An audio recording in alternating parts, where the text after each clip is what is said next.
नाजरीन, हमारे तमाम पैनलिस्ट की राय फिस्कल डेफिसिट के हवाले से आपने सुन ली है। इसके अलावा उन्होंने बताया कि पाकिस्तान जहां खड़ा है इस बात पर सबका इत्तफाक है कि ये एक आखिरी मौका तस्वुर किया जा सकता है कि अगर पाकिस्तान ने यहाँ से बाउंस बैक करना है, वरना सूरत हाल बहुत ख़राब हो जाएगी। बहुत सारी लाइफ लाइन्स मिली हैं पाकिस्तान को, कभी हालात की वजह से मिल गई, दोस्तों ने दे दी, IMF के बहुत सारे प्रोग्राम्स हो गए, मगर अब IMF के भी हमने देखा है कि बहुत सख्त रवैया रहा है। फाइनेंस मिनिस्टर्स जो हैं इस हवाले से कहते रहे, तनकीद करते रहे, मगर अब IMF का प्रोग्राम मिलना भी पाकिस्तान को मुश्किल हो गया है। दोस्त ममालिक से कमर्शियल कर्जे मिलना पाकिस्तान को मुश्किल हो गए हैं। इस साल का जो पाकिस्तान का टारगेट था तकरीबन $17.5 अरब का, तो 9 माह में कोई मुश्किल से $9 अरब हमें मिल पाए हैं, यानी टारगेट से बहुत कम है। और अब वजारत ख़जाना कह रही है कि 11-11.5 अरब हमें मिलेंगे। फिस्कल साइड पर हम बात कर रहे थे, तमाम पैनलिस्ट ने राय दी, कुछ का एक दूसरे से इत्तफाक नहीं है, तो उन इशूज़ को हम एड्रेस करेंगे, फिर करंट अकाउंट की तरफ चलेंगे। मगर मोहम्मद अली तब्बा साहब CEO लकी सीमेंट भी इस वक्त हमारे साथ मौजूद हैं, उनसे भी बात करेंगे। तब्बा साहब बहुत शुक्रिया। ज़ाहिर है इस वक्त पैनलिस्ट की हमने राय ली कि पाकिस्तान का रेवेन्यू प्रॉब्लम है जब फिस्कल डेफिसिट की बात होती है, या फिर एक्सपेंडिचर प्रॉब्लम है। कुछ का ख्याल है, कुछ का प्रॉब्लम्स हैं, कुछ का ख्याल है कि जो ज़्यादा बड़ा मसला है वो रेवेन्यू साइड पर है, अगर वो हम एड्रेस कर लेते तो हमें इतने बड़े क्राइसिस में ना होते। आपका क्या ख्याल है? दोनों ही प्रॉब्लम है शाहजेब। रेवेन्यू इसलिए प्रॉब्लम है कि हमारा टैक्स टू GDP है वो तकरीबन 9% पे है। जो हमारे रीजनल कंट्रीज हैं उनका टैक्स टू GDP वो तकरीबन 15 से 18% है। तो रेवेन्यू साइड पे भी कमी है हमारी, और एक्सपेंसेस साइड पे भी हमारे ज्यादा एक्सपेंसेस हैं, बिकॉज में बहुत सारे एक्सपेंसेस हमारे नॉन एसेंशियल एक्सपेंसेस हैं, जो हमारी SOEs हैं जो नुकसान कर रही हैं। वो गवर्नमेंट चाहे तो उसको जितना जल्दी फास्ट ट्रैक करके प्राइवेटाइज करेगी तो वहां से वो ब्लीडिंग रुकेगी, और वो पैसे जो है वो सोशल प्रोटेक्शन के में इस्तेमाल हो सकते हैं, जो गवर्नमेंट को डायरेक्ट सब्सिडीज देनी है उसमें इस्तेमाल हो सकते हैं। लेकिन चूंकि उनके हाथ बंधे हुए हैं और पैसा इतना कनेक्ट नहीं कर पा रहे कि वो सोशल सेक्टर को प्रोटेक्शन दे सके, तो IMF की वही कंडीशन है कि भाई आप सब्सिडी दें। वो IMF सब्सिडी देने से मना नहीं करता, IMF की ये कंडीशन है कि आप जो भी सब्सिडी दे थ्रू बजट दें। आगे जाके इस मसले को हल कैसे किया जाए, आपसे अगर मैं सॉल्यूशंस पूछूं, क्या सॉल्यूशंस हैं? देखिए हमें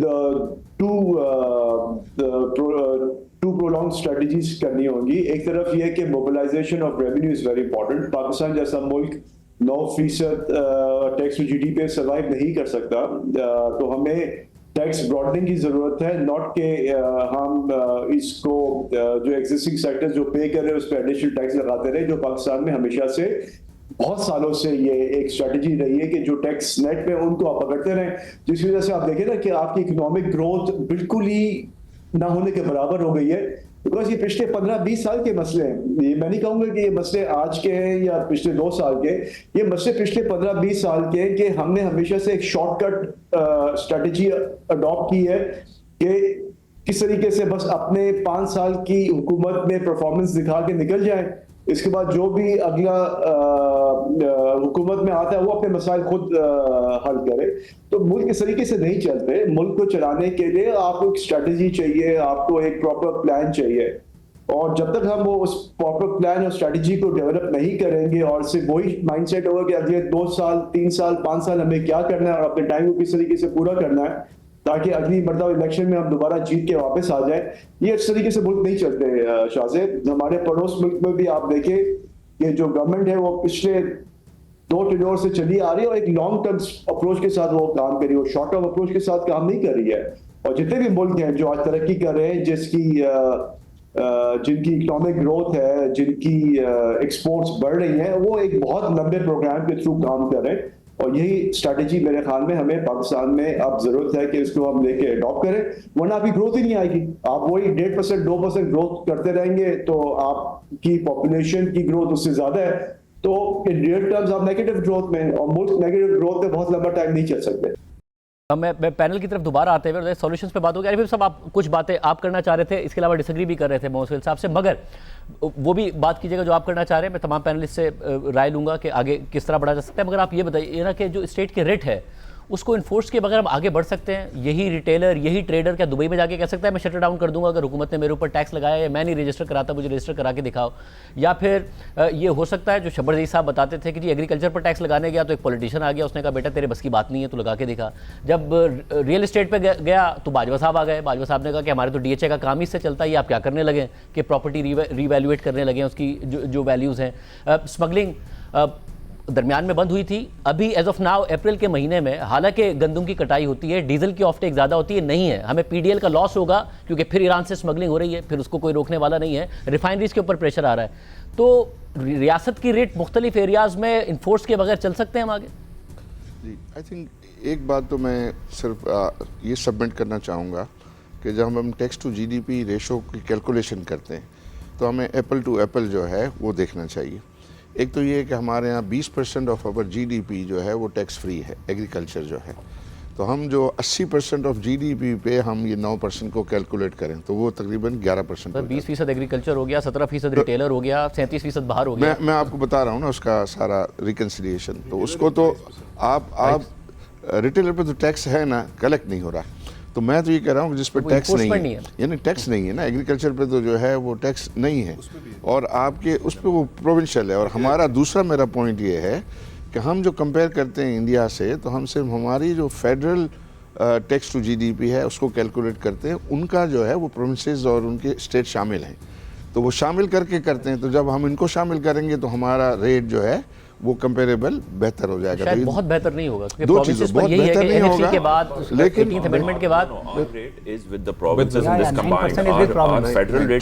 उसको जो है जो प्रोविंसेस पर जो रेवेन्यू मोबिलाइजेशन उसका प्रेशर नहीं है उस तरीके से। दूसरा पॉइंट इसके अंदर जो है वो ये आपको होगा कि हमारे यहाँ टैक्स रेट्स जो हैं वो तो ऑलरेडी काफ़ी हाई हैं। देखें ना, आपने ये बात की थी, ज़ियाद ने शायद बात की थी कि इंडस्ट्री पे जो है इतना टैक्स है, तो आज अगर हम जो है कॉर्पोरेट टैक्स है 29%, सुपर टैक्स 10%, फिर डिविडेंड टैक्स और डिविडेंड टैक्स पर सुपर टैक्स लगाएं तो हम 60% तक जो है वो पहुंच जाते। फिर रियल इस्टेट की जो है वो हम बात करते हैं तो रियल इस्टेट के दो हिस्से हैं, एक तो प्लॉट इन्वेस्टमेंट है और एक रियल इस्टेट डेवलपमेंट है। तो अगर इसको दोनों को हम एक साथ मिलाएंगे तो जो रियल इस्टेट डेवलपमेंट है वो कॉर्पोरेट सेक्टर से ज़्यादा टैक्स दे रही है, उसके टैक्स रेट जो है उससे ज़्यादा है। जहाँ ट्रेडर्स के ऊपर है वो टैक्स है लेकिन उसका रिकवरी का इशू है।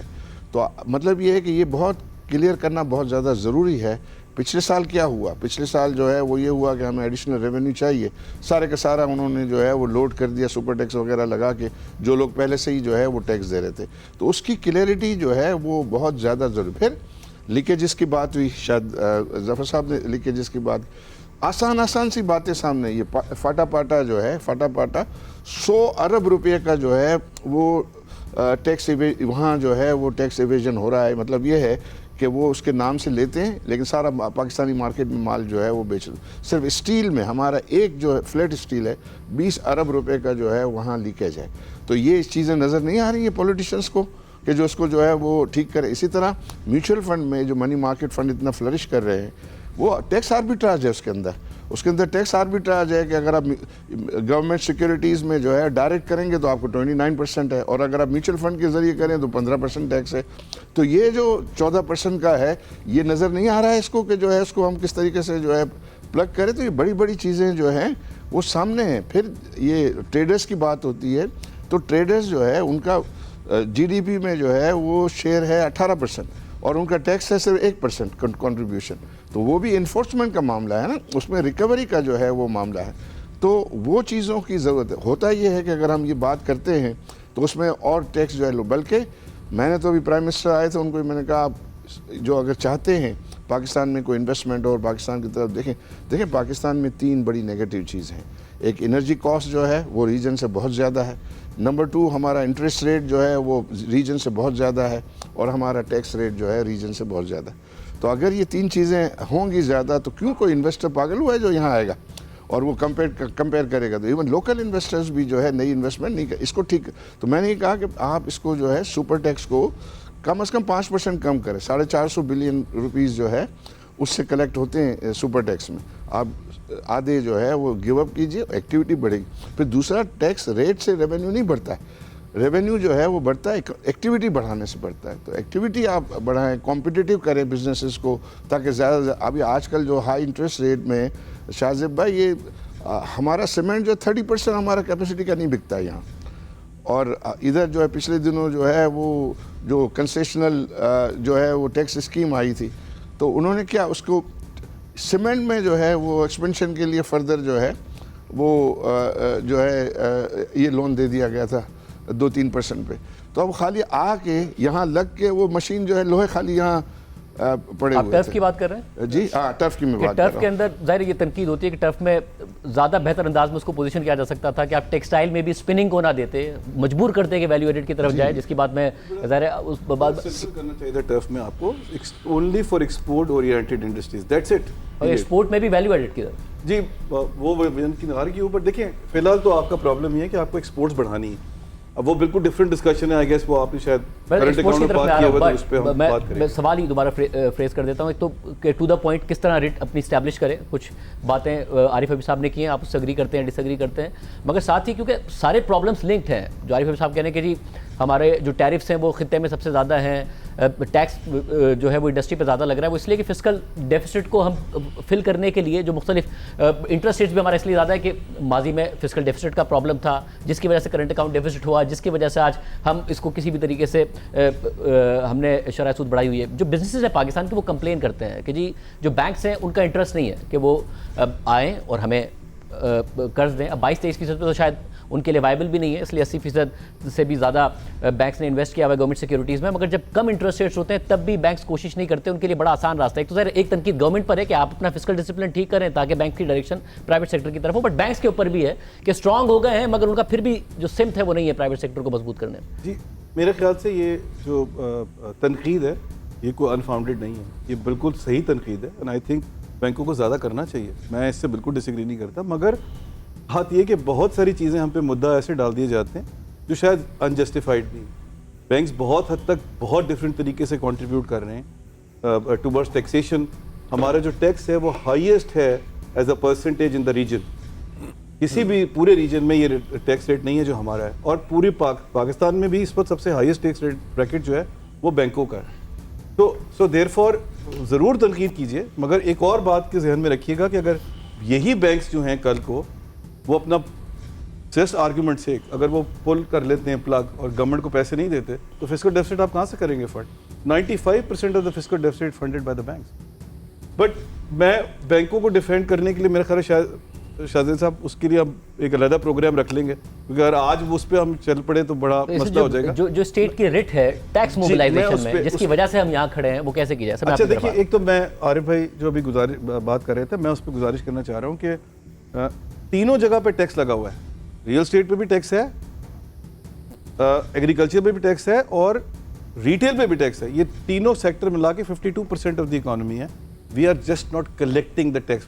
कहाँ लिखा हुआ है इनकम टैक्स का वो शेड्यूल जो है, वहाँ कहाँ लिखा हुआ है कि रियल स्टेट इज एग्जेम्प्ट? कहीं भी लिखा हुआ। आपको कौन रोक रहा है कलेक्ट करने से? आप जाएं कलेक्ट करें। This is when I said, this is when I said compliance earlier, this is what I meant. मैं बहुत खुश हूँ इस बात पे, although it's a controversial topic, but मैं क्योंकि उसका पर्सनली बहुत बड़ा सपोर्टर हूँ और क्योंकि सुहेल ने उसको छेड़ दिया है, तो मैंने उसका फ़ौरन मौका गनीमत जानते हुए मैंने सोचा मैं उसको भी जिक्र कर दूं। प्रोग्रेसिव वेल्थ टैक्स और मिनिमम एसेट टैक्स, देखिए ये नीड ऑफ द आवर है, वेदर वी लाइक इट और नॉट, ये हमें लगाने पड़ेंगे।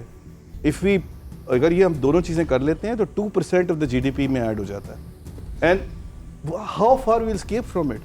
अगर ये स्कैंडिनेवियन कंट्रीज़ में लगा हुआ है तो हमें क्या प्रॉब्लम है? That's a completely different argument कि जी वो वहाँ डिलीवरी भी करते हैं, वो देते भी हैं। That's a second part of the argument and discussion, but nevertheless this is something which is necessary and has to be done. जहाँ तक हमारे मामला है रिट की, आपने बात की, जब गवर्नमेंट को रिट अपनी इस्टेब्लिश करनी होती है तो वो इस्टेब्लिश कर लेती है। दो एग्जांपल्स मैं और दूंगा जो आपने दी थी। एक, आप देखिए डॉलर में क्या हुआ है, जो डॉलर आज नीचे आया है वो इस्टेब्लिश किया आपने रिट, तो वो नीचे आया ना, on the money changers, on the borders, जिसकी वजह से वो नीचे आ गया। दूसरी एग्जांपल, आपको याद है PIE की प्राइवेटाइजेशन जब हुआ करती थी तो क्या होता था यहाँ पर? तो अब कहाँ हैं वो लोग? तो when the government has decided that they have to do something, they will be able to do it. And frankly speaking, इस वक्त हम जहाँ खड़े हुए हैं वहाँ मुझे ये लगता है कि there is a resolve in the entire society कि this is needed to be done. So therefore you are not seeing any headwinds as such जब आप मुश्किल डिसीजन लेने जा रहे हैं। मगर वॉलंटियर नहीं किया, जैसे ट्रेडर्स ने वॉलंटियर नहीं किया, गवर्नमेंट एक्सपेक्ट कर रही थी, तो आपको- इसलिए आपको इन्फोर्स तो गवर्नमेंट को ही करना पड़ेगा आपको। शायद आप ये दुरुस्त कह रहे हैं कि आगे से रेजिस्टेंस नहीं है, नहीं जैसे आएगी। पीआईए की तरफ गवर्नमेंट बढ़ रही जी। है, तो उस तरीके के प्रोटेस्ट हमें नहीं नजर आ रहे हैं, उस तरीके का। और मैं आपको ये भी बता दूं कि अगर गवर्नमेंट करना चाहेगी ट्रेडर्स के ऊपर टैक्स तो कोई प्रोटेस्ट नहीं होगा। अब गवर्नमेंट गवर्नमेंट जेन्युइनली करना करना चाहे, कर सकती चाहेगी है। तो पीआईए में देख लें, आप डॉलर्स में देख लीजिए, आपके सामने सारी एग्जांपल, 2 एग्जांपल्स आपने खुद कोट की। और मैं इस मामले में ना एक चीज़ आपसे ज़रूर यहाँ पर मैं शेयर करना चाहूँगा। उसकी वजह ये है कि ये बार बार ये बात आती है कि जी पॉलिटिकल कैपिटल जो है वो एरोड हो जाता है अगर आप इस तरह की डिसीजन लेते हैं, कॉन्स्टिट्यूंसीज आपकी होती है। मैं और नासिर भी अभी ये बात कर रहे थे। देखिए एक क्लासिक एग्जाम्पल है ग्रीस की। ग्रीस ने 10 साल पहले एग्जैक्टली सिमिलर सिचुएशन में था ग्रीस, जहाँ आज हम खड़े हुए हैं। 10 साल के बाद they are now the biggest star of revival in the world. And वो जो गवर्नमेंट वहां पर थी वो 5 साल बाद फिर दोबारा इलेक्ट होकर आई है और फिर 10 साल बाद भी दोबारा इलेक्ट हो गई है। तो इसका मतलब ये है कि लोगों ने ये रियलाइज किया कि डिफिकल्ट डिसीजन लेना जरूरी थे, और आप लेंगे तो हम उसको आपको सपोर्ट करेंगे और आपको रीइलेक्ट भी करेंगे। एंड आई थिंक हम पाकिस्तान में उसी जगह पे अब खड़े हुए हैं कि जहां हम इसका एक एडवांटेज ले सकते हैं। जिस तरह मैंने बड़ी आम बात आप करें, आप करें अगर गवर्नमेंट शॉर्ट टर्म सोचना छोड़ें कि जी 2 हेडलाइन लगेंगी, अचानक प्रेशर आएगा, 2 प्रोटेस्ट होंगे, लॉन्ग टर्म अगर सोचेंगी तो मुश्किल डिसीजन का हुकूमत को भी फायदा ही होना है इकोनॉमी के साथ। जो पॉलिटिकल कैपिटल वाला मामला मैंने जानबूझ के इसीलिए वो ग्रीस की एग्जांपल कोट की जो टब्बा साहब फरमा रहे थे, क्योंकि मेरे ख्याल में बहुत ज़रूरी है। I don't know if Ali Hasnain ने ये पूरा केस देखा नहीं देखा।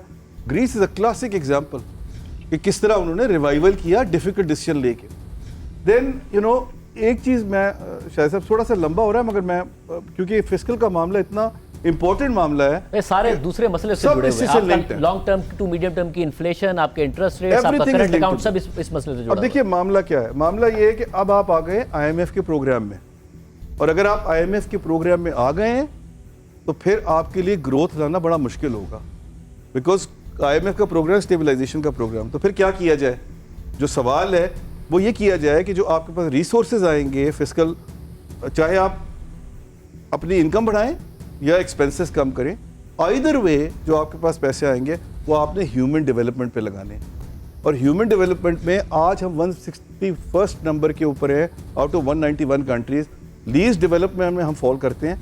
इंडिया और बांग्लादेश जो है वो बहुत अच्छे नहीं है मगर हमसे बहुत बेहतर है और लीस्ट डेवलपमेंट नहीं आते हमारी। तो अगर हम उस जगह पे इन्वेस्टमेंट करेंगे तो जो लॉन्ग टर्म इन्वेस्टमेंट की हम बात कर रहे हैं, चाहे वो आप स्किलिंग वाली बात जो आसिफ कर रहे थे, चाहे वो ज़ियाद बात कर रहे थे, जो हमने अपने लोगों को ट्रेन करना है, एजुकेशन को आगे लेके चलना है, हेल्थ को बेहतर करना है।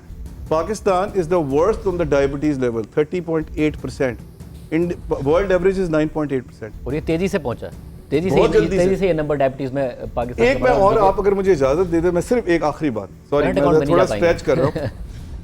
बात ये है कि हम थोड़ा सा ना इंडिया से ज़रूरत से ज़्यादा ऑब्सेस्ड है। I am very sorry. और ये डिजिटाइजेशन की बात मेरे कॉलीग्स ने सब ने की। देखिए बात ये है कि इंडिया का जो आज करेंसी इन सर्कुलेशन है वो 11% है, हमारा कितना है 11%।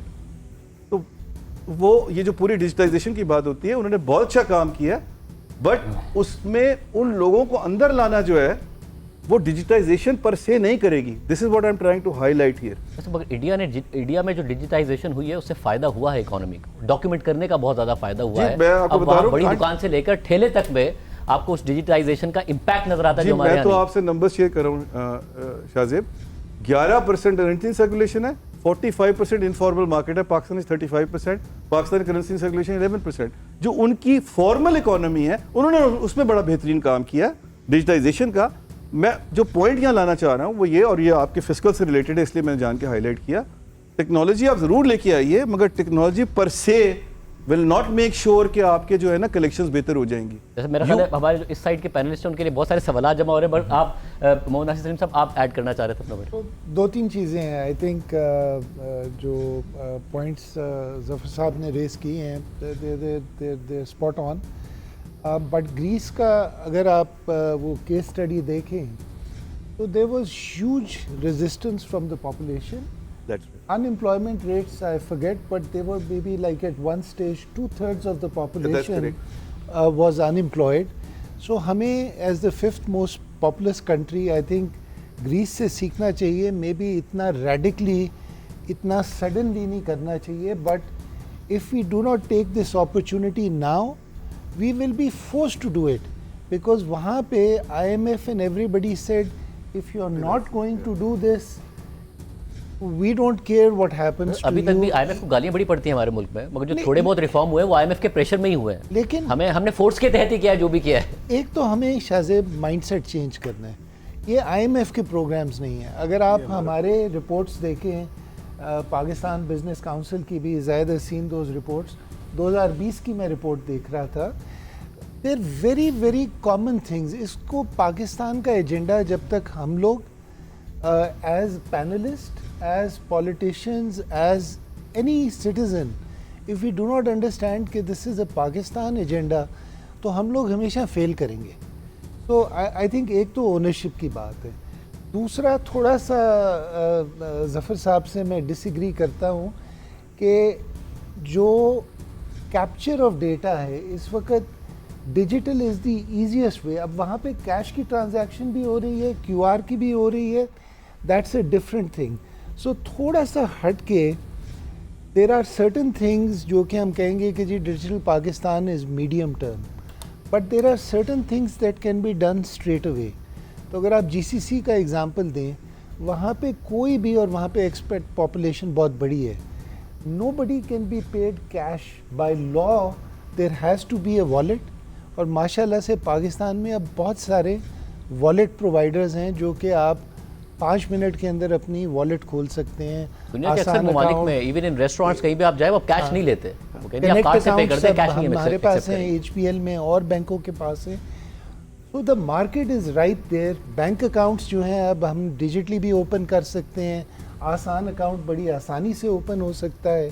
सो जितनी अब आपका रास्त की बैकबोन बन गई है, जो पेमेंट्स जो हैं वो स्ट्रेट थ्रू हो सकती हैं, इंटरऑपरेबिलिटी ऑफ सिस्टम्स है। अगर हम ये चीज़ें कर लेते हैं और मैंडेट कर देते हैं कि जी above a certain amount these transactions have to be done through these mechanisms, आपके पास डेटा कैप्चर हो जाएगा। डेटा कैप्चर पे AI ये फास्ट ट्रैक कर लेंगे, लेकिन अगर नहीं भी होता तो हमारे पास ट्रेडिशनल CRMs हैं, हमारे पास ट्रेडिशनल सॉल्यूशंस हैं।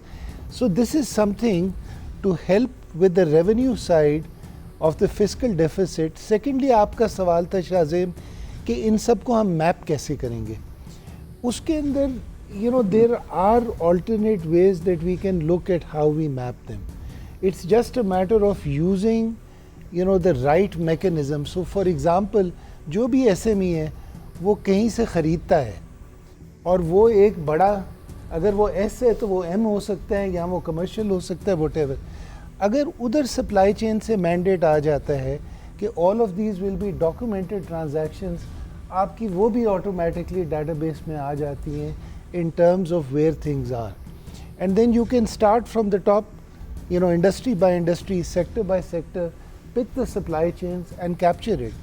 तो अगर मैं एक और एग्जांपल लेता हूँ जो बेसिकली जो है कंप्लायंस के लिए यूज़ होता है बैंक्स में, तो ये जितने आपके FATF और बाकी चीज़ें, ये जो रूल्स आते हैं around KYC and others, the basic rule for banks is follow the money. अगर आपने एंटी टेररिज्म पकड़नी है, अगर आपने कुछ और करना है, मनी ट्रेल होएगी, you are able to get to what is happening and where it's going. So अगर कुछ हमें इमीडिएटली चीज़ें करनी है, आई वुड सजेस्ट, आसिफ साहब ने भी ये रेज़ किया था कि there has to be, and I agree with Zafar, just digital Pakistan alone without the will is neither here nor there, and alone without other measures is not effective. But it can be a very good path to answer that question कि इसको हम implement कैसे करें। आसिफ साहब आप बताइए। जी, मैं I think इसको फिस्कल डेफिसिट को अगर कंक्लूड करूँ हमारी डिस्कशन को, सबकी राय के सब ने एग्री किया टैक्स टू GDP हमें बहुत अच्छे से पता है कि बहुत कम है हमारा, राइट। और आई थिंक इसके दो पार्ट हैं। एक है कि आई थिंक हमें पता है कि एग्जेम्पशंस हैं, जो आरिफ साहब ने भी बताया, सुहेल साहब ने, सब ने एक बात की कि ये सब हमने प्लग इन करना है और इससे बहुत अच्छा रेवेन्यू कलेक्ट हो सकता है। और आई थिंक इसकी जो हम शुरू से बात कर रहे हैं कि ये हम सबको पता है कि क्या है, हम सबको पता है कैसे करना है, बट हम कर नहीं रहे, right, unfortunately, right. So that's what the implementation जो आपने कहा स्टेट के रेट और वो करना चाहें, वो बहुत ज़रूरी है। वो हमारे लिए येस्टरडे का प्रॉब्लम था, अब हमारे पास टाइम नहीं है। दूसरी चीज़, दूसरी साइड है एक लीकेजेस की, जो सब ने बात की। वो लीकेजेस तो हम प्लग कर सकते हैं ना। वो जो लोग बचे हुए हैं सिर्फ सिस्टम का फ़ायदा उठा रहे हैं, वो टेक्नोलॉजी से प्लग इन हो सकता है। और combined with the state rate, once you have the data और आपने ये जब प्लग इन किया, तब जाके आपका वो लीकेजेस खत्म होंगी। वो तो लो हैंगिंग फ्रूट है।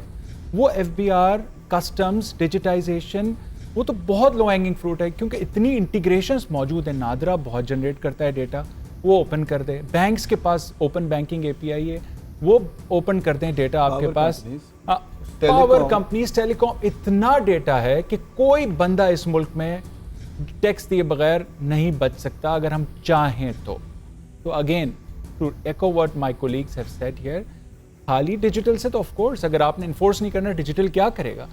ये तो मैं आपको ट्रेडिशनल बहुत पुरानी टेक्नोलॉजी की बात बता रहा हूँ। ऑफ कोर्स हम तो ये भी प्रिडिक्ट कर सकते हैं कि आगे कितना जनरेट होगा ट्रेंड देख के, वो तो हम जा ही नहीं रहे कि जो आपकी इन्फॉर्मेशन है, क्योंकि आमतौर पे बात की जाती है कि FBR के लिए मुश्किल ये होगी कि पहले तो डेटा कलेक्ट करना पड़ा। आप कह रहे हैं डेटा बहुत है, देखिए डेटा अगर बिल है तो डेटा है। देखिए डेटा तो इंटीग्रेशन करना है ना हमने। देखिए हर इदारे के पास डेटा है, टेलकोस के पास डेटा है, बैंक्स में सुहेल ने कहा, पावर टेक सबके पास है।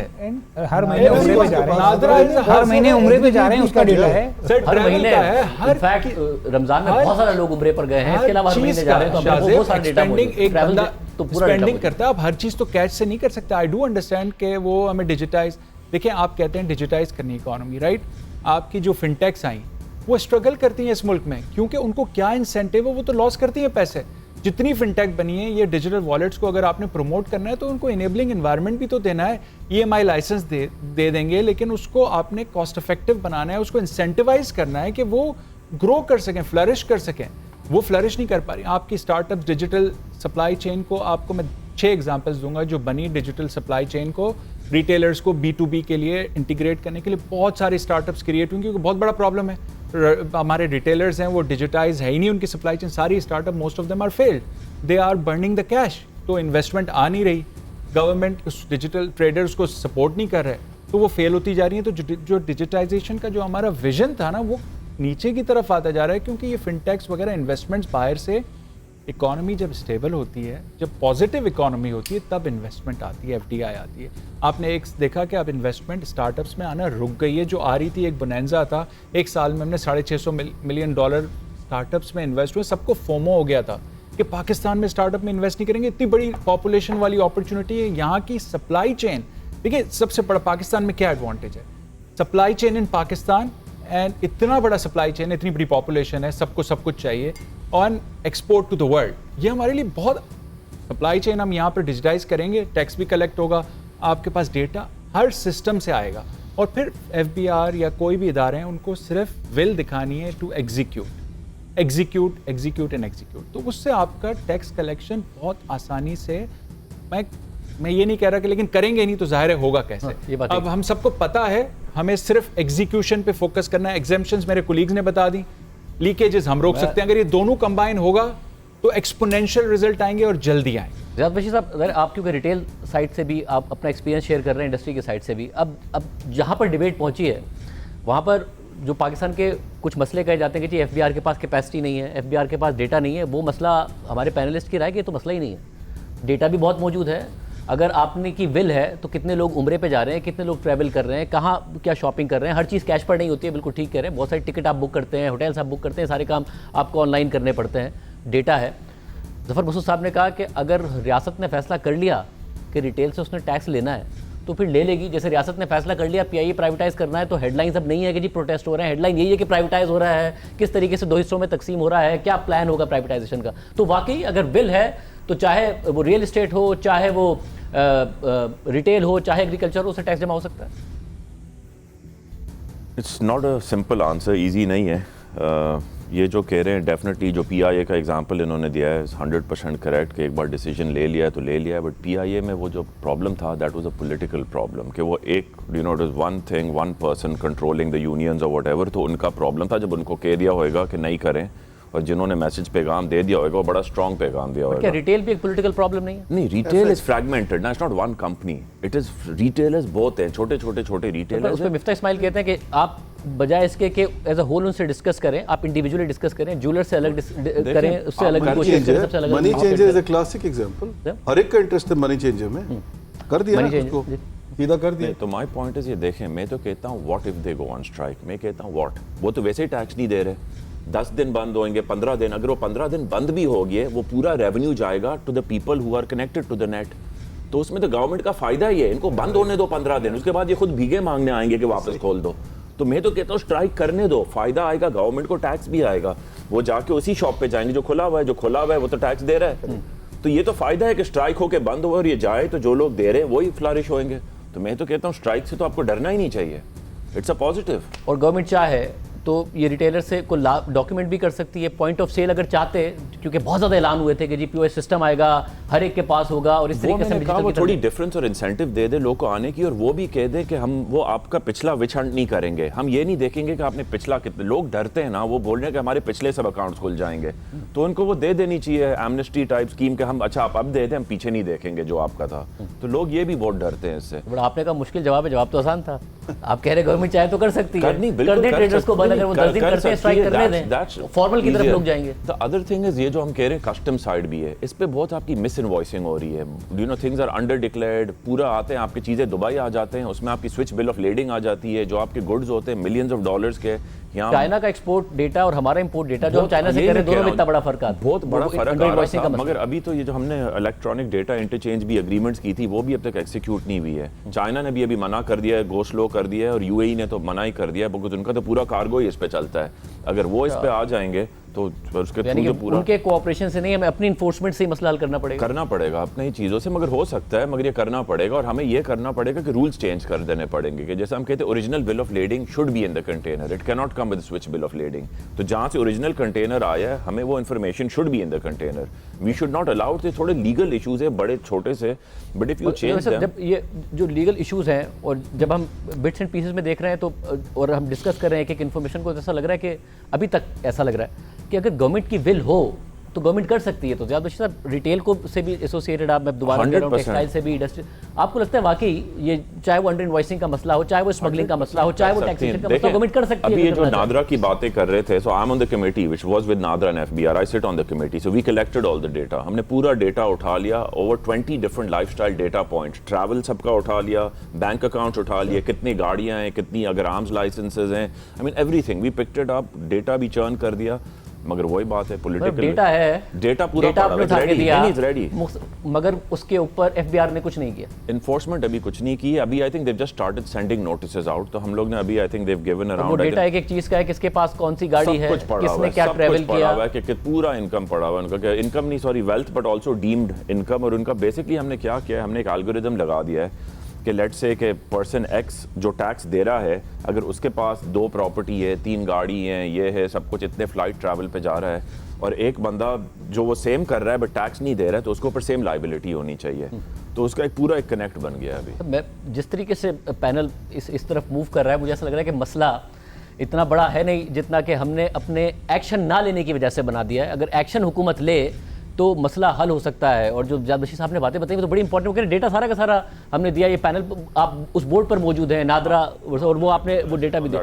तो फिर वाकई गवर्नमेंट की विल हो, गवर्नमेंट करना चाहे तो कर सकती है और इस मसले से निकल सकते हैं, कर सकती है, और आई थिंक करेगी now. I think they are now, ये जैसे कह रहे हैं, आई थिंक अब ये हो गया है थोड़ा चेंज, रियलाइजेशन हैज कम, जो आप कह रहे हैं ना लास्ट चांस है, आई थिंक उनको भी ये समझ आने लग गया है। ये आपको फील हो रहा है? हो रहा है डेफिनेटली, क्योंकि बहुत सारी हुकूमतों ने बहुत सारे दावे किए हैं, इस दफा आपको लग रहा है? आई थिंक लग इस रहा है दफा जो फर्क है वो हुकूमत से ज्यादा अवाम का फर्क है।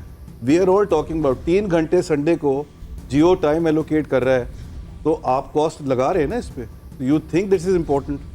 ये एक रियलाइजेशन है on the part of society that this has to be done. Yes sir. जैसा ये जो गुफ्तगू हो रही है ना, ये आज की नहीं है। आप आर्काइव्स में, अपने जियो के आर्काइव्स में जाएं तो ये मुशर्रफ एरा डिस्कशन है, क्योंकि जब से पाकिस्तान ने नादरा, और नादरा के ऊपर जो पाकिस्तान में काम हुआ वो पूरे ख़त्ते में सबसे एडवांस्ड काम था उस ज़माने में। शायद वो वॉर ऑन टेरर की वजह से था, हमने अपने लोगों को आइडेंटिफाई करना था कौन किधर है, लेकिन हमने कर लिया एक बहुत बड़ा काम, बल्कि दूसरे मुल्कों को सपोर्ट किया रजिस्ट्रेशन में। और उसके बाद जिस तरह के दूसरे माहिरीन ने आपसे जिक्र किया है, हमारे पास बैंक्स का डेटा है, उम्रों का डेटा है और मुख्तलिफ हर तरह का डेटा है। अब सवाल ये पैदा होता है कि हम इसका कुछ करते क्यों नहीं, और ये तो बहुत सॉर्ट ऑफ एडवांस डेटा है। हमारे पास हमारा जो स्टेटिस्टिक्स कलेक्ट करने का इदारा है वो कंप्यूटराइज्ड डेटा कलेक्ट करके उसका PDF लेता है, उसका स्कैन करके ऑनलाइन डालता है ताकि आप और मैं उस डेटा को इस्तेमाल ना कर सकें। तो डेटा एक पॉलिटिकल चीज़ होती है। अगर डेटा खुल गया तो जो बंदा असर रसूख रखने वाला है, जो कि अपना टैक्स उतना अदा नहीं कर रहा जितना करना चाहिए, उसका नुकसान है। तो वो क्यों चाहेगा कि आपके पास डेटा है? और ये अगेन मुशर्रफ एरा से 15 साल 20 साल हो गए इस बात को, हम इस मसले का सियासी हल नहीं निकाल सके। अगर जब हम अक्सर डिस्कशन करते हैं आइसोलेशन में, बैंक का मसला, टेक्सटाइल का मसला, ऑटो सेक्टर का मसला, और ये इतना देता है वो उतना देता है, अभी तक हमारे पास कंसोलिडेटेड डेटा नहीं है कि टैक्स और सब्सिडी और प्रेफरेंशियल ट्रीटमेंट सबको नेट करके कौन कितना दे रहा है। और एक चीज़ जो एक असूलन एक माशरे का असूल होता है कि मैं अगर लाइन में खड़ा हूँ तो मुझे तकलीफ़ ये नहीं है कि मैं लाइन में खड़ा हूँ, तकलीफ़ ये होती है कि अगर दूसरा जो है वो कतार को तोड़ के मुझसे आगे आ जाए। तो मेरा ख्याल है कि माशरे में भी अब ये एक बेचैनी इस बात की है कि सबके ऊपर बोझ है और सबको लगता है कि दूसरा जो है वो ज़्यादा एडवांटेज ले रहा है। तो इसके दो हल नज़र आते हैं मुझे। एक तो ये कि किसी तरह वो कर डालो वाली बात, कि हम ये हुकूमत को एक यूनिटरी उसका एक तस्वर लें और कहें कि ये गलत करा था, आज इसको ठीक कर लेना चाहिए। तो ये हो सकता है, और ये वाकई अगर करें और इसको जस्टिफिकेशन के साथ करें। एक स्टडी पिछले 1-2 साल पहले आई थी कि पाकिस्तान में जो टैक्सेशन है, जो सोहेल भाई ने बात की, जफ़र भाई ने उसके बाद बात की, पाकिस्तान में टैक्सेशन पूरी दुनिया में सबसे रिग्रेसिव है। कोई ऐसा मुल्क नहीं है जिसके अंदर सबसे अमीर 20% जो हैं वो शरई तौर यानी परसेंटेज टर्म्स में कम अदा कर रहे हों सबसे गरीब 20% से, और ये हमारे यहाँ डेटा नज़र आता है। इसका एक हल ये है कि आप डेटा पकड़ें और एक बंदा बिग मैन ऑन टॉप बैठे और कहे कि बस अब कर डालेंगे, और वाकई ये हमारी स्टेट के पास जितनी ताकत है तो हमने पिछले 1-2 साल में देख लिया। लेकिन दूसरा हल ये है कि आप जितनी सियासी फोर्सेज हैं, कोई एक फोर्स इतनी नहीं है कि वो हावी हो के सब मसले ठीक कर दे। अगर करनी होती तो आज तक कर चुकी होती। तो ये है कि आप उनकी रिस्पॉन्सिबिलिटीज़ और उनकी पावर्स को डिस्ट्रीब्यूट करें और उनको उस सेक्टर के अंदर ऑल एंड ऑल बनाएं। मिसाल के तौर पर प्रोविंसेस और फेडरेशन का एक चलती रहती टसल।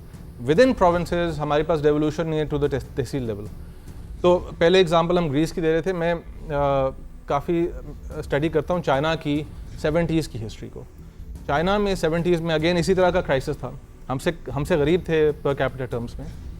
उन्होंने क्या किया कि उन्होंने अपने प्रोविंसेस को कहा कि हमारे पास पैसा इतना नहीं है तो आप खुद इकट्ठा करें और ख़ुद ही लगाएं। बल्कि प्रोविंसेस को नहीं कहा, उन्होंने तहसील लेवल पे, बिल्कुल छोटे लेवल पे जाके उन्होंने कहा कि ये सेक्टर म्यूनिसिपैलिटी उनकी होती है, वो छोटी सी एक इलाका है, लोकल गवर्नमेंट, उसको लोकल गवर्नमेंट को कहा कि आप खुद अपना टैक्स उठाएं, हम आपको इतना दे रहे हैं, वो इतना ही देते रहेंगे नॉमिनल टर्म्स में, जो कि रियल टर्म्स में काम हो जाएगा।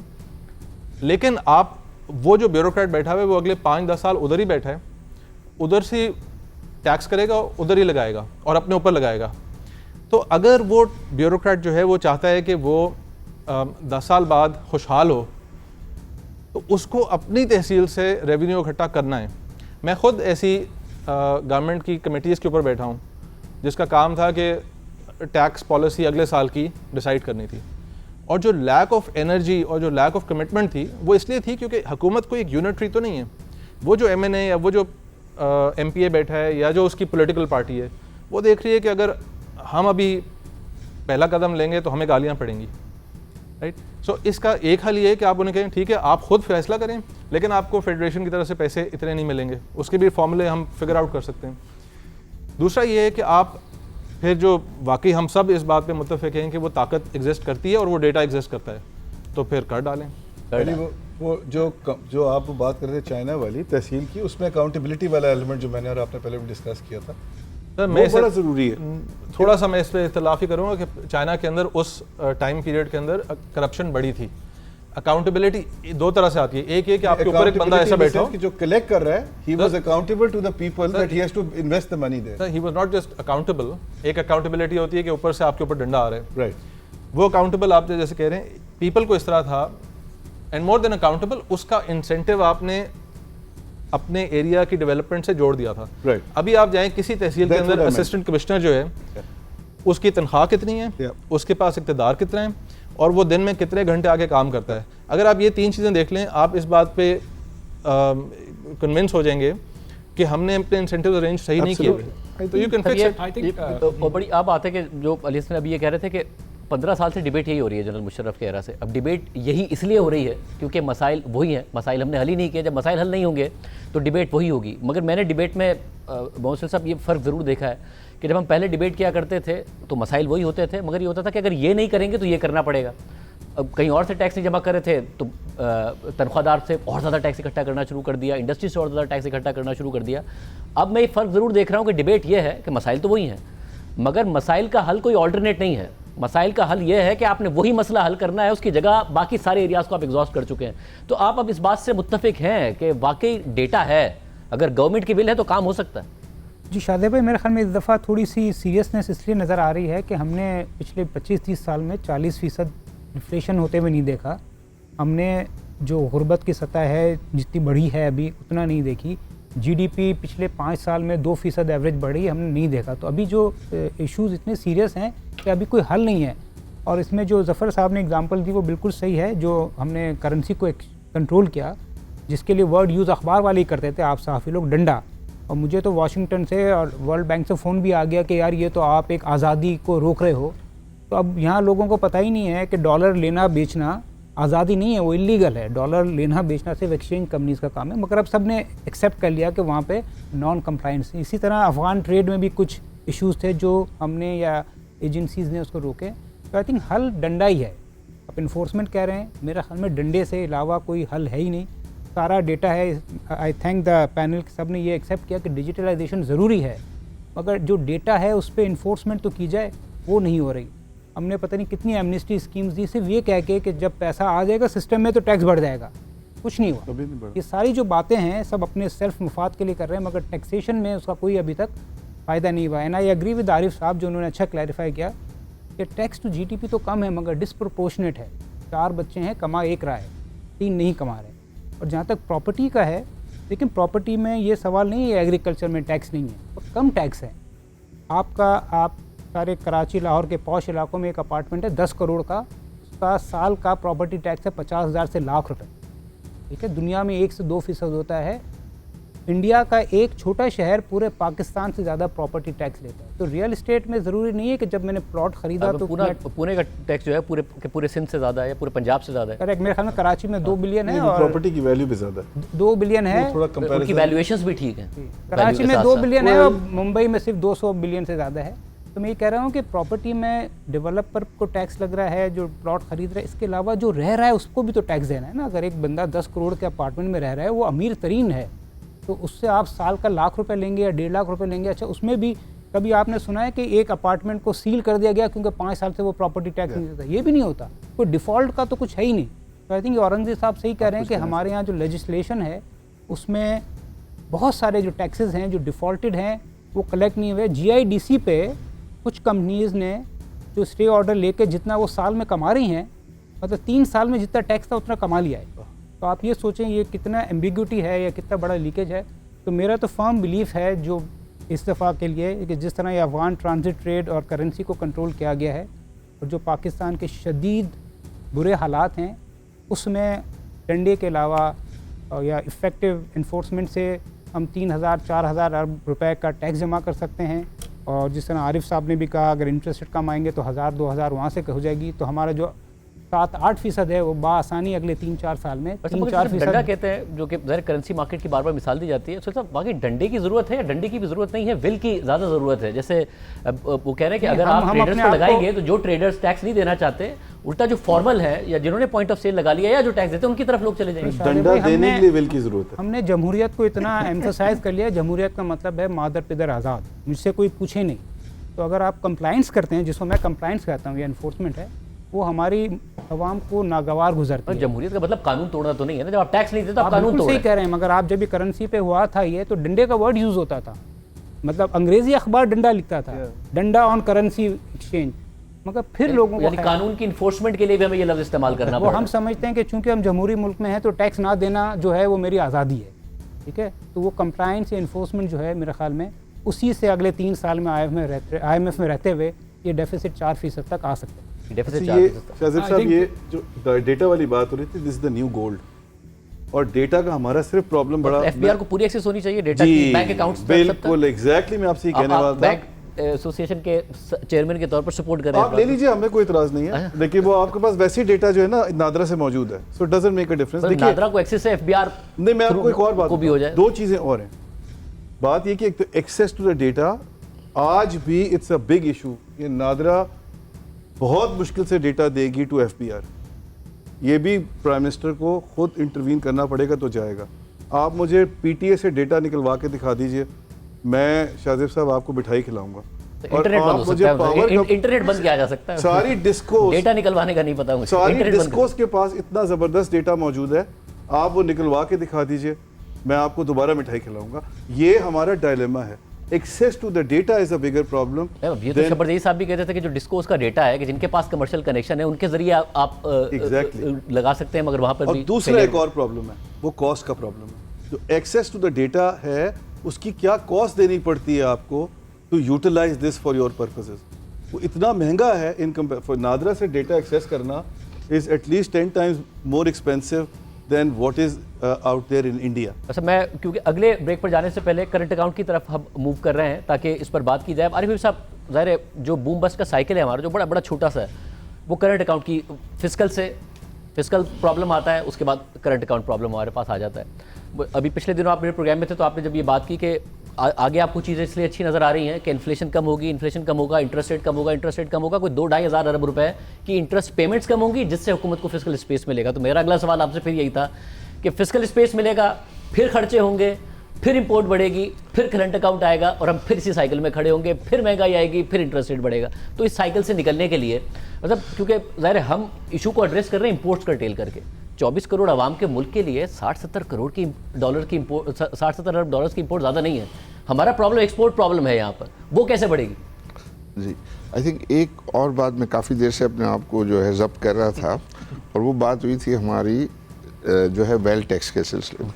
तो मैं चाह रहा था मैं बोलूँ या ना बोलूँ, क्या करूँ, लेकिन मैं अगर नहीं बोलूँगा तो आई थिंक वेल्थ टैक्स जो है वो बहुत रिग्रेसिव टैक्स होगा, और थोड़ी जो कैपिटल फॉर्मेशन होती है वो भी नहीं होगी। ये तो मैं नहीं लगना चाहिए आपके ख्याल? बिल्कुल नहीं लगना चाहिए कि ये लगे आप इतने सारे टैक्सेस जो है वो सब दे रहे हैं, फिर आप कहते हैं कि वेल्थ टैक्स जो है वो भी दें, तो फिर जो है वो बिल्कुल कोई जो है वेल्थ फॉर्मेशन होगी ही नहीं, लोग जो है बाहर चले जाएंगे। तो उसको जो है वो बस ये सीरियस इशू है, इसको इतना जो है वो इजी नहीं समझना चाहिए थोड़े से आप पैसों अग्री के करते लिए। हैं क्योंकि आपकी तरफ से ये प्रपोजल आया तो- बहुत से देखें, जब हम पाकिस्तान एलीट कल्चर है, आप बहुत सारे दुनिया भर के लोग कहते हैं आर्टिकल में, और टैक्सिंग ऑन रिच, तो उसका जो IMF ने जो दूसरे ममालिक में भी किया है, श्रीलंका में भी किया, और पाकिस्तान में भी हुआ करता था 2001 तक, ये कोई पुराना नहीं है, कि एक लेवल के बाद जो है जब आप बहुत अमीर हो जाते हैं या आपने बहुत एसेट जमा कर लिए, तो आपका मे बी नेशनल रिस्पॉन्सिबिलिटी है कि चूँकि मुल्क खसारे में है, क्योंकि अवाम को पैसों की ज़रूरत है, तो आप एक कंट्रीब्यूशन वहाँ से करें। और ये पाकिस्तान में 2001 तक था। जैसे कह रहे हैं कि इंडिया का एक शहर हमारे पूरे मुल्क से अगर ज़्यादा टैक्स देता हो तो सवाल तो उठता है कि फिर वो अगर इतना रिग्रेसिव है तो वो कैसे तरक्की कर रहे हैं इतनी ज़्यादा, और टैक्स भी जमा कर रहे हैं और अपना इंफ्रास्ट्रक्चर भी बेहतर कर रहे हैं। देखिए, टैक्स इंडिया एक्टिविटी से करता है। आप ये मुसलसल उनकी जो है GDP ग्रोथ देखें, एक्टिविटी बढ़ा के कर रहा है। प्रॉपर्टी टैक्स की मैं ये specific जो भी किसी भी देखें, हम ये बात करते हैं ना कि टैक्स रेट बढ़ाने से टैक्स ज़्यादा कलेक्ट नहीं होगा, आप एक्टिविटी बढ़ाएंगे तो जो है वो टैक्स ज़्यादा कलेक्ट होगा, इस चीज़ को माइंड। लेकिन उसके दूसरा फ्लिप साइड है वो जो आपका करंट अकाउंट डेफिसिट है, आपने कहा था उस प्रोग्राम में भी कि एक्टिविटी बढ़ाएंगे तो फिर और इंपोर्ट बढ़ेंगी, और इंपोर्ट बढ़ेंगी तो करंट अकाउंट डेफिसिट मैं बढ़ेगा। जैसे कह रहा था कि पाकिस्तान में गुड न्यूज़ बन गया है IMF का प्रोग्राम मिलना। इसी तरीके से ग्रोथ का नंबर आता था तो खुश होते थे हम, अब ग्रोथ का सुन के डर लगने लग जाता है कि 5% से ऊपर जाएंगे, फिर करंट अकाउंट आएगा, फिर करेंसी गिरेगी, फिर इन्फ्लेशन आएगी, फिर शरह सूद बढ़ेगी, फिर यहीं खड़े होंगे। क्वालिटी ऑफ ग्रोथ को जो है वो देखना चाहिए ना, जो मतलब अगर लोग जो हैं उसको देखना चाहिए कि क्वालिटी ऑफ ग्रोथ जो है वो क्या, वो एक्सपोर्ट लेड हो ना, हमारी तो जो एक्सपोर्ट्स हैं वो भी इंपोर्ट ड्रिवन है। मैं देख रहा था कि हमारा जो सोवरेन डेट है, फॉरेन करेंसी सोवरेन डेट है, ये $80 बिलियन है, और मैंने जब ये देखा कि पिछले 10 साल का करंट अकाउंट डेफिसिट भी $80 बिलियन है,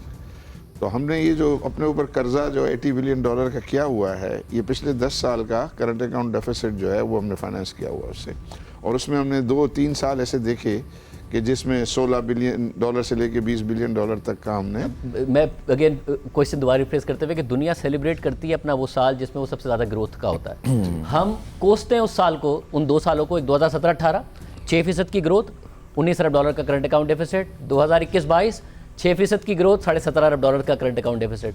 हम बुराई कर रहे हैं कि अगर वो ना होता तो शायद हम ठीक होते। पॉलिटिकली तो पहले वो सेलिब्रेट करते हैं, हाई ग्रोथ को सेलिब्रेट, वो तो अभी भी कर रहे हैं असल में ये हुआ है करते हैं, लेकिन उसका जो दर्द आता है उसको नहीं वो संभाल सकते। और उसकी वजह ये होती है कि वो सारा इंपोर्ट बेस जो है वो ग्रोथ होती है, तो उसमें हमारी एक्सपोर्ट्स भी बहुत ज़्यादा इंपोर्ट डिपेंडेंट है। इस दफ़ा जो है वो एग्रीकल्चर का कंट्रीब्यूशन है, IT का कंट्रीब्यूशन है, एक्सपोर्ट रिलेटेड जो है इंडस्ट्रीज़ है उसमें अगर ग्रोथ आती है, ये है रेमिटेंसेस में जो इजाफा हो, तो ये सारी चीज़ें हैं कि तो हमारा डेफिनेटली, मैं कई सालों से प्राइम मिनिस्टर्स की मीटिंग में बैठता हूँ और वो एक्सपोर्ट की ग्रोथ की बात करते रहते हैं और सब लोग ये कर दो, ये कर दो, फलां कर दो तो एक्सपोर्ट बढ़ जाएगा। वो सब चीज़ें हो जाती हैं, फिर भी हमारा एक्सपोर्ट वहीं का वहीं। देखिए बहुत कुछ पाकिस्तान में अगर कुछ नहीं बदला तो कम से कम ये जरूर बदला है कि आप इतने साल से प्राइम मिनिस्टर्स की मीटिंग में बैठ रहे हैं, मगर हेडलाइन आपकी इस दफ़ा बनी, सबसे बड़ी हेडलाइन आपकी इस दफ़ा बनी। मैं न्यूज़ ब्रेक ले रहा हूँ, उसके बाद ये करंट अकाउंट की जो डिबेट है उसको हम कंटिन्यू करें।